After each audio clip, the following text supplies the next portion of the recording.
Hello travelers, Chris with Lorespire here, and in this video I'm going to show you how to get 3 items in the opening hours of Baldur's Gate 3 that are easy to miss, but able to turn the tide of battle in your favor if you do have them. You especially do not want to miss these items if you're playing Tactician mode, as you'll need all the help you can get. The first item can be found close to the first goblin battle here on the map. This is easy to miss, but if you just jump up onto this area, you can get access to some nice alchemical ingredients. Plus, you get this pendant here, which gives the wearer the guidance spell as a cantrip, which is extremely helpful, especially if you aren't running a cleric in your party. But the item we're really here for is inside the crevice of this boulder. Now you have to make some checks, but they're pretty easy to pass, and for your efforts you get this spider egg. I know it doesn't seem like much, but if you throw it, bam! 5 spiders pop out. Now they do only have 6 hit points and won't do much damage, but they are a great distraction that will make the enemies waste at least 5 attacks on them instead of your party. This can definitely save you in a desperate situation. Next, we're going down to the beach. And if you look on the map, you'll see that there is a side path next to Volo in the Emerald Grove that leads here. After you slay the harpies, make your way around here and jump up on this ledge.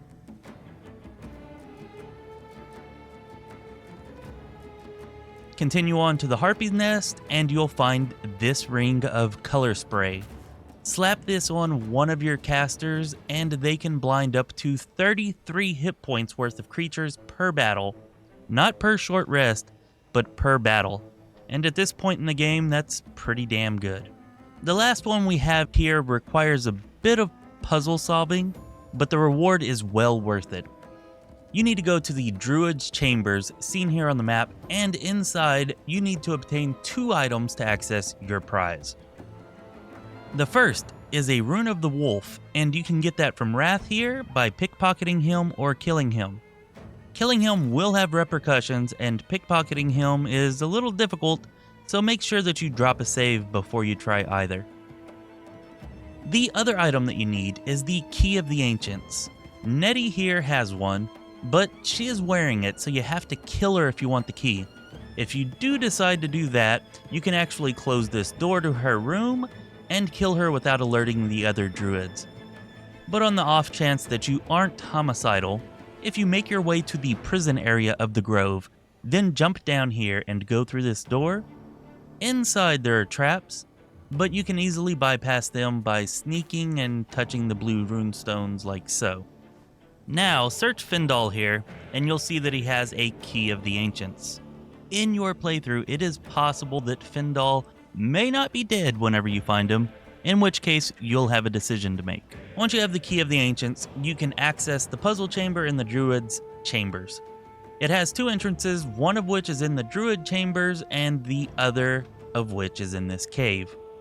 We'll use the one here in the cave. Be careful in this first small room, there are traps. Oh, and you do have to be wearing the key for this door to open. Once inside the puzzle room, go to the altar with the missing tablet and insert the Rune of the Wolf. Then touch all 4 runes and the way opens up. Down here there are a lot of helpful potions and poisons, which is awesome, but this spear here, Sorrow, is the main treasure. It's rare, which is cool.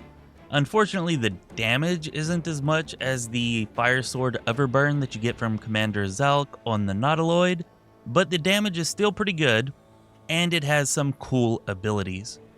First we have Sorrowful Lash, which does damage at a range of 9 meters, and pulls the creature 3 meters closer, which is a pretty cool effect, given how important positioning is on the battlefield.